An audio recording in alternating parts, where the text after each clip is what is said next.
Jeudi 7 mars 2013, un plaisir de vous retrouver aujourd'hui pour cette nouvelle édition d'information, pulsation, l'essentiel de l'actualité de la journée. À la une de l'actualité, l'ancien président René Préval a répondu ce jeudi aux questions du juge d'instruction Yvikel Dabrésil dans le cadre de l'assassinat du journaliste Jean-Dominique. Un fort dispositif de sécurité a été déployé en la circonstance au palais de justice. René Préval était accompagné de son épouse. La Cour d'appel poursuit la séance d'audition dans le cadre du dossier de l'ancien président à vie, Jean-Claude Duvalier. Ce jeudi, les juges ont entendu deux victimes de la dictature, Robert Duval et Alix Fizeli. Le représentant de la FBH au CSPJ, le bâtonnier Jacques Létan, a prêté serment ce jeudi lors d'une cérémonie locale de l'institution à Frères. Trois membres du CSPJ, Maître Odilia Lemaire, Max Libert et Pharaon Gustave, ont brillé par leur absence. Le président Michel Martelly a appelé les conseillers au dépassement de soi, et ce pour garantir la crédibilité de l'institution. Dans l'international, le corps de l'ancien président vénézuélien Hugo Chavez sera embaumé comme Ho Chi Minh, comme Lénine, a annoncé ce jeudi le président par intérim du pays, Nicolas Maduro. Il a également indiqué que la dépouille de l'ex-président, dont les funérailles nationales auront lieu ce vendredi, sera exposée au public au moins 7 jours. Dans le point, en faisant le signe de croix, près de 2 millions de Vénézuéliens ont continué aujourd'hui à défiler devant la dépouille de Hugo Chavez à l'entrée de l'académie militaire. Le Conseil de sécurité des Nations Unies exige la libération immédiate des casques bleus enlevés mardi par les rebelles syriens sur le plateau du Golan, leur zone d'affectation. En sport, en battant Orlando, mercredi soir, le Heat a porté le nombre de ses victoires consécutives à 16 grâce à un LeBron James en mode clutch player. Parallèlement, Boston a battu les Pacers d'Indiana sur le fil 97 à 96. Voilà, mesdames et messieurs, pour le menu du journal.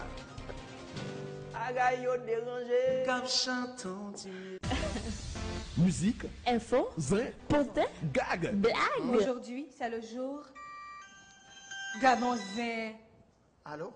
Mr. M. VIP, variété info plaisir. Tous les vendredis 8h du soir, reprise dimanche 6h du soir et mardi midi sur Télé Pluriel, la chaîne 44. VIP, l'anti-stress absolu. L'année qui porte 365 jours, c'est une année homosexuelle. VIP, le meilleur du divertissement sur la chaîne 44.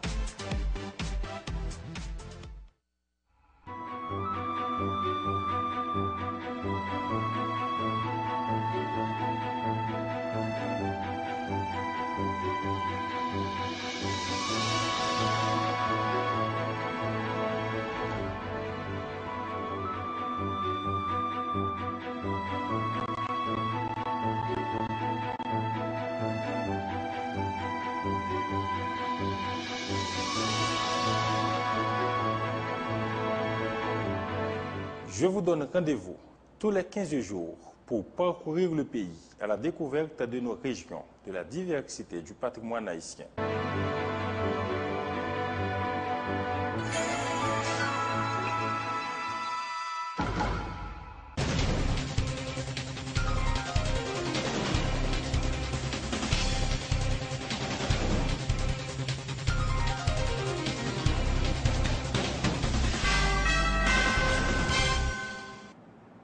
L'ancien président René Préval était au cabinet d'instruction ce jeudi pour répondre aux questions du juge Yvikel Dabrésil dans le cadre de l'assassinat du journaliste Jean-Dominique, le directeur de Radio Haïti Inter, assassiné le 3 avril 2000. Un fort dispositif de sécurité a été déployé. En la circonstance, René Préval était accompagné de son épouse. Le conseiller du président Martelly, Joseph Lambert, était sur place pour apporter son soutien à l'ex-président Préval, qu'il présente comme son mentor, Emmanuel Paul.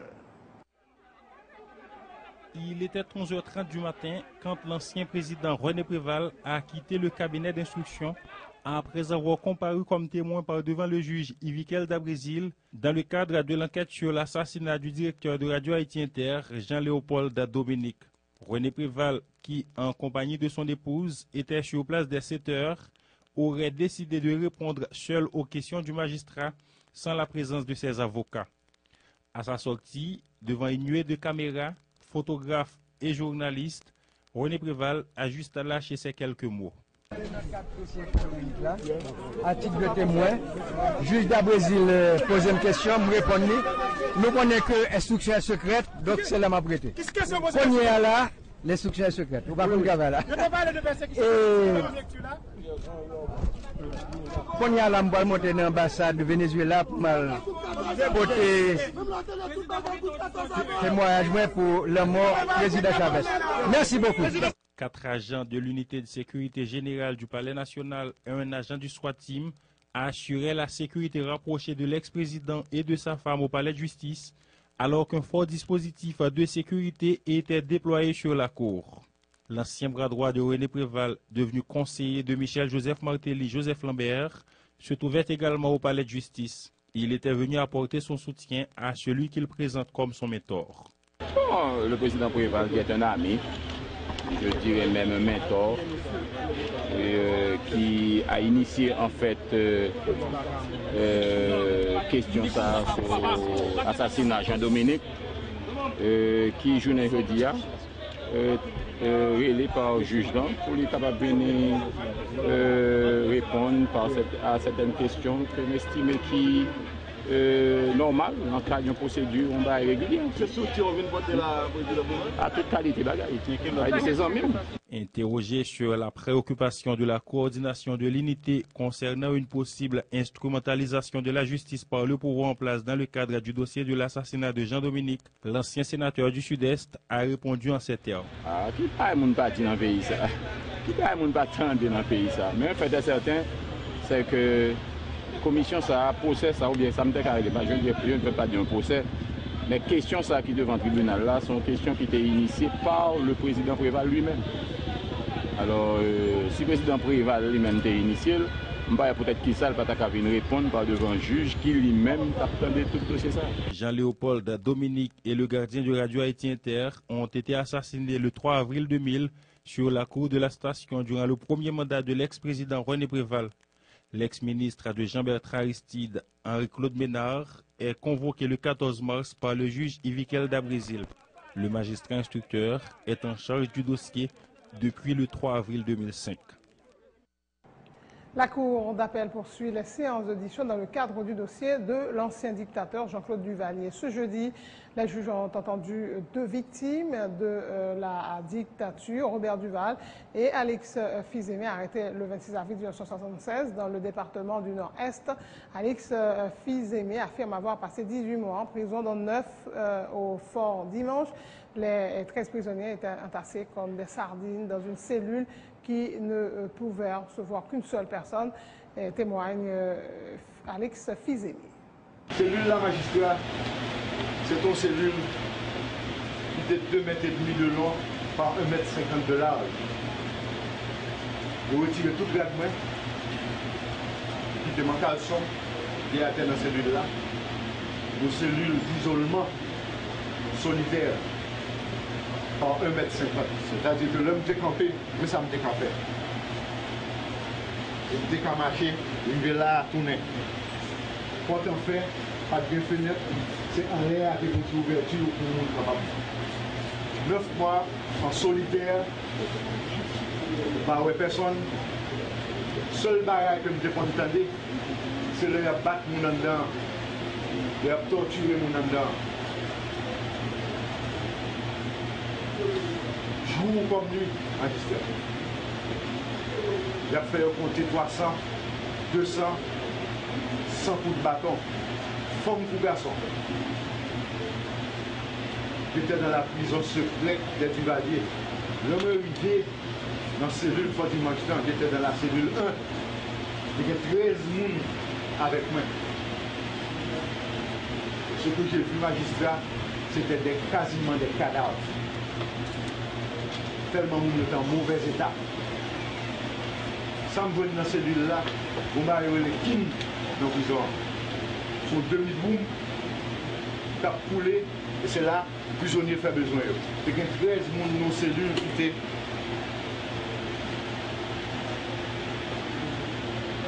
De là à là, de là à là, 13 personnes. D'ailleurs, lorsqu'on dormait, magistrat, on devait dormir à tour de rôle. parce que pas de place. Pas de moyens, d'autant plus que les instruments avec l'huile qui t'a coulé constamment, il filait constamment t'a coulé dans ces lieux. Les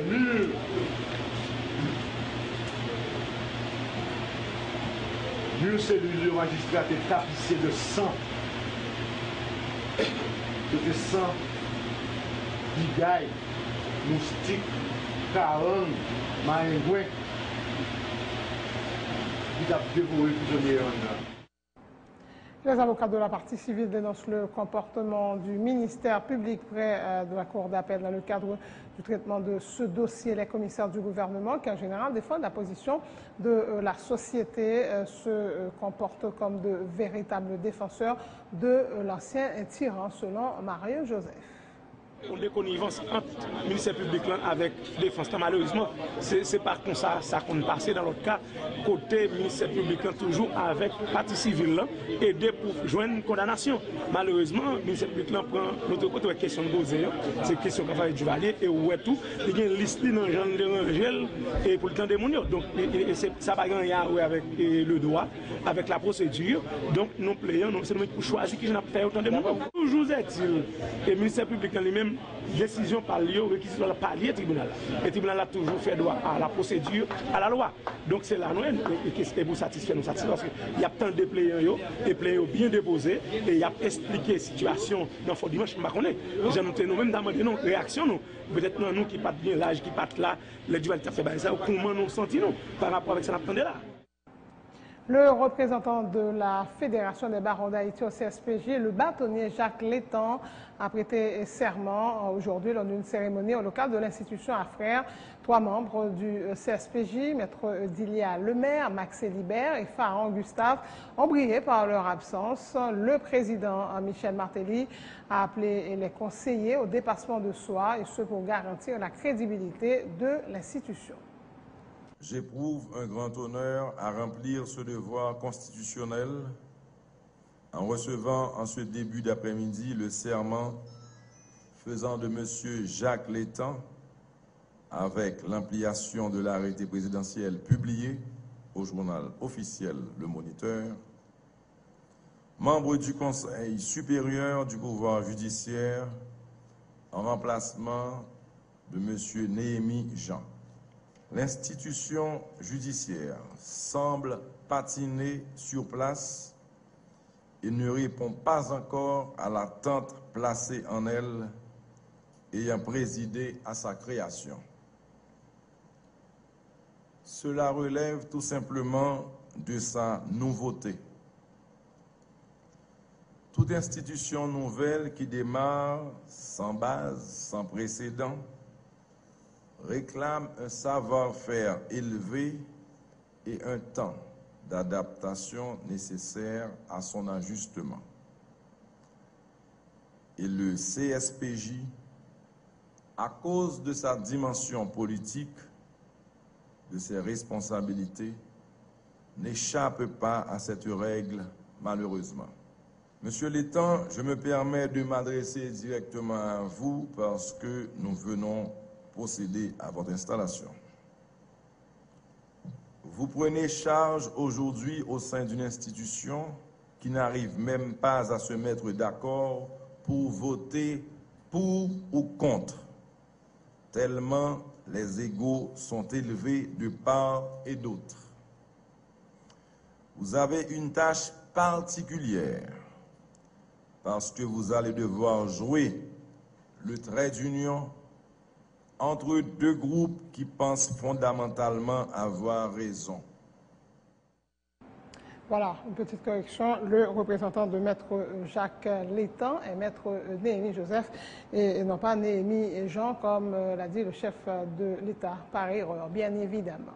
Le représentant de la Fédération des barons au CSPJ a remercié ses collègues bâtonniers, a fait choix de lui pour les représenter au CSPJ. Il se dit conscient de la lourde tâche qu'il attend et promet de s'acquitter de ses responsabilités avec professionnalisme. L'indépendance du pouvoir judiciaire est à la fois la condition nécessaire de la promotion de l'état des droits et le moyen de sa sauvegarde. Le principe est formellement énoncé à l'article 8 de la Convention américaine relative aux droits de l'homme, qui reprend en partie l'article 14 du Pacte international relatif aux droits civils et politiques de 1966, ratifié par Haïti. Toute personne a, je cite, droit à ce que sa cause soit entendue avec les garanties voulues dans un délai raisonnable par un juge ou un tribunal compétent, indépendant et impartial. Cette indépendance est attachée au principe de l'inamovibilité des juges du siège et à celui complémentaire de l'avancement librement consenti. L'article 33 donne toute sa dimension à cette prestigieuse fonction. Les juges sont indépendants, tant à l'égard du pouvoir législatif que du pouvoir exécutif. Ils n'obéissent qu'à la loi et ne peuvent s'en affranchir, même pour des motifs d'équité. Ils sont aussi indépendants entre eux dans leurs fonctions juridictionnelles. Leurs décisions peuvent être infirmées, cassées ou annulées par les juridictions supérieures, mais celles-ci ne peuvent les contraindre à juger autrement qu'ils ne pensent. Sans transition, la commission bicamérale appelée à désigner les représentants du corps législatif au CTCEP est à pied d'œuvre et devrait se fixer dans les prochains jours sur les 3 personnalités devant intégrer le conseil électoral. Un bureau a même été constitué, il est coprésidé par le député Altesse Toussaint et le sénateur Jean-William Gentil, informe ce dernier. Le sénateur Gentil affirme toutefois que tant que l'exécutif n'aura pas donné des signaux clairs en respectant les engagements pris lors de la signature de l'accord de Noël, la commission bicamérale ne publiera pas les noms des personnalités retenues pour faire partie du conseil électoral. Il rappelle que sur la base de l'accord du 24 décembre, l'exécutif s'était engagé à changer au moins de ses représentants déjà installés et à aider le CSPJ à régulariser sa situation. Nous avons fait une première rencontre de travail. Le président de Chambre, effectivement, a travaillé sur le thème de référence. Nous avons commencé à travailler sur l'île matin, nous avons une suspension à cause des députés qui étaient venus pour le Sénat et les députés Tolbert et signé. Les vignes signé. Effectivement, il y a après-midi, nous travaillons. Nous entendons sur son cadre d'orientation pour nous faire travail là. Et là, nous avons des dispositions pour nous rendre le bagage opérationnel. Bon, je dis, c'est une précipitation que tu as dans le rendez-vous, surtout qu'il y a plusieurs gens qui prennent rendez-vous qui ont l'autre engagement, mais nous espérons aujourd'hui à fond l'autre rencontre. Parce qu'en fait, ça nous avons fait là, nous gagnons surtout pour nous écrire différents secteurs pour nous cibler, pour nous capables formellement mobiliser, pour dans 4 secteurs pour faire une grande concertation, pour entendre ce que nous avons choisi. Nous avons considéré de l'air comme un repère, parce que nous-mêmes nous lions tout, nous lions fondamentalement et une publication et travail nous à des signaux qui n'attendent de l'exécutif là. Parce qu'il ne faut pas oublier, à 24 décembre, il était lié plusieurs parties, dont l'exécutif. L'exécutif a pris un engagement pour changer une ou bien totalité monde. Jusqu'à présent, pour qu'on gagne, fait. Il faut qu'on lève un petit douette. Il était pris un engagement tout pour l'aider CSPJ à retirer 3 premiers mondes qui lui-même était installé, il était mis en fonction installé pour le remplacer 3 nouveaux, 3 derniers. Jusqu'à présent, ça n'a pas beaucoup fait. Et bien nous-mêmes, nous conditionnons publication, choix pas nous, à ce que nous constatons qu'il y a des gestes clés qui fait dans ce sens. Alors même là où on a fait un travail, même là où le délai est arrivé, ça a écrit clair dans le cadre de référence nous, que nous pas publier ça officiellement par le président, tout autant que pas des signaux clés qui vont dans ce sens. Donc ouais, question 11 ans pour nous, son date repère, son référence liée certainement, mais nous bien les conditionner à de l'autre bagaille. Engager pour changer une ou bien tous les 3. Jusqu'à présent, pour qu'on ait fait. Sénateur, mais parce que nous-mêmes, même le 11 ans arrivé, nous finissons choisir 3 mounions, nous pouvons bailler tout autant que nous pas des signaux clairs qui allaient dans ce sens. Sénateur, maintenant que nous entendons ce terme de référence, la commission a un bureau, soit le prévoir avec un bureau? Oui, nous avons un bureau qui co-préside, donc c'est moi qui président, et puis il y a le député Altesse Toussaint qui est co-président, il y a un rapporteur qui c'est, il y a 2 rapporteurs, et sénateur. pas celui qui est sénateur en fait. Et puis plus sénateur Abel et député Abel qui c'est co-rapporteur. Donc c'est nous avons bureau. Le vice-président, c'est qu'est-ce qu'il a donné? Non, nous pas gagné. Nous avons co-président. Deux co-présidents et deux co-rapporteurs. C'est ça. Son façon équilibrée pour nous faire la guerre. Jamais 203 et aujourd'hui encore des membres du gouvernement, dont le Premier ministre, n'ont pas répondu à une invitation de la Commission économie et finances du Sénat qui souhaite faire le point sur l'utilisation des 5 milliards de gourdes débloqués pour répondre aux urgences post-incendie l'an dernier. Des 5 ministres invités au Sénat, seuls 2 étaient présents. Il s'agit de la ministre de l'économie et des finances, Marie-Carmel Jean-Marie, et de son homologue des travaux publics, Jacques Rousseau, et pour ce qui est du chef du gouvernement, invité comme ministre de la planification et du ministre de l'agriculture. Ils seraient tous deux en voyage alors que le détenteur du portefeuille de l'environnement aurait tout simplement ignoré l'invitation, une situation qui a conduit au report sine-die de la rencontre, a dit le président de la Commission économie et finances du Grand Corps, le sénateur Jocelyn Privert. La Commission économie et finances a invité 5 ministres. D'abord pour nous parler de l'état des finances du pays, pour nous parler de réponse gouvernement les bail à catastrophe syndic, pour nous faire évaluation dégâts qui sont aussi dans le pays et comment pour nous éviter à ce que s'il y a de nouvelles inondations et que villes, communes qui étaient victimes, monde qui étaient morts, qui étaient écrasés, habitations qui allaient, nous pas enregistré, nous avons porté réponse pour ça pas de produit encore. Et cette rencontre était reportée et nous avons programmé pour 19 février dernier, qui était coïncidé malheureusement avec sommet CARICOM et nous avons porté pour aujourd'hui. Toujours, c'est qui ça le gouvernement a fait pour porter réponse à dégâts qui étaient enregistrés dans le pays après le passage samedi. Encore une fois, cette rencontre est reportée. Il y a 2 ministres qui en voyage à l'étranger, ministre de planification, d'après ça nous apprendre, il parti pour participer dans le funérail président Chavez. Il semblerait que le ministre de l'Agriculture est en voyage, le ministre de l'Environnement a tout simplement ignoré ses responsabilités constitutionnelles vis-à-vis du Parlement. C'était ça l'objet de la rencontre. En même temps, nous avons abordé avec le ministre des Finances sa responsabilité quant à la gestion de certains organismes publics qui dépendent de lui. On voulait parler de bureau de monétisation et de FAES qui, d'après toute évidence, a écarté des normes qui étaient créées et action y a fait pas gagné pour eux avec loi qui était créée. Cette réponse il y a certains collègues qui demandé pour nous reporter là la 8e, mais à la 8e, mercredi, jeudi prochain, malheureusement, le ministre des Finances n'est pas dans le pays, il pourra participer à l'Assemblée annuelle de la BID à Panama. Et le pape là, donc son rencontre, nous pourrons le programmer à une date ultérieure, nous pourrons chiter entre nous, commissionnaires, entre nous membres de la commission et le président du Sénat pour nous fixer une nouvelle date qui est favorable pour les sénateurs et membres du gouvernement. La ministre de l'économie et des finances se dit confiante dans la poursuite de la coopération haïtiano-vénézuélienne après le décès du président Hugo Chavez, soulignant qu'il s'agit d'une grande perte pour le pays. Le défunt qui aimait beaucoup Haïti s'était personnellement impliqué pour que les 2 pays puissent entretenir une relation harmonieuse, indique la ministre Marie-Carmel Jean-Marie. Le président Chavez, oui, son gros père pour Haïti.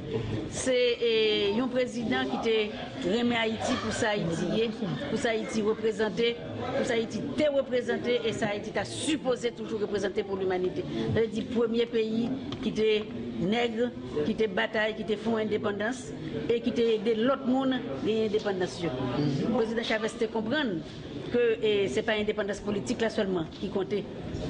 C'est l'indépendance économique là tout. Et le tapé de gagner. Bon, malheureusement, le mourir. Nous reconnaissons là, il faut que nous, tous ces points, nous, c'est nous qui pour bataille pour faire l'indépendance économique. Il y a une coopération haïtiano-vénézuélienne là, je veux dire. Nous avons toujours une coopération avec Venezuela. Ce n'est pas la première fois que nous avons une coopération dans le cadre de gaz avec Venezuela. Non, mais avec Chavez quand même. La première coopération, nous avons gagné, nous avons fait Venezuela, Mexique, avec les pays Caraïbes, nous avons fait l'accord de San José. L'autre crasé, nous avons gagné un pacte de Caracas, côté président Carlos Andrés Pérez, invité présidente, elle a Pascal Pouyo rentrer là-dedans. Donc il était venu casser pendant le coup d'État. Donc nous venons rentrer dans Petrocaribe. On a toujours gagné une coopération avec Venezuela. Mais peut-être coopération, il va gagner même caractère, même élan, même caractère, même sentiment, ça que Chavez était là-dedans, parce qu'il avait des sentiments personnels là-dedans. Donc on a toujours une coopération de pays à pays. De nouvelles nominations au sein de l'administration publique. Patrick-Henri Bastien est nommé directeur général adjoint du ministère de l'Intérieur et des collectivités territoriales. Nicole Violette-Altidor, directeur général du ministère de l'Environnement. Emmanuel Antoine, coordonnateur du Conseil national des coopératives. Gabriel Moïse est le nouveau directeur général adjoint du FAIES, le Fonds d'assistance économique et sociale. Fedner Grand-Pierre Saint-Essène, Juste Prosper Louis Dor ont été nommés respectivement président et membre du conseil municipal de Petite-Rivière, département de l'Artibonite, et ce jusqu'à la tenue des prochaines élections. Jackson Miril, Marie-Claudiane Naguère et Jean-Claude Dijon ont été nommés respectivement président et membre du conseil municipal de Grand-Gouave jusqu'à la tenue des prochaines élections. Voilà donc pour ces nouvelles nominations au sein de l'administration publique.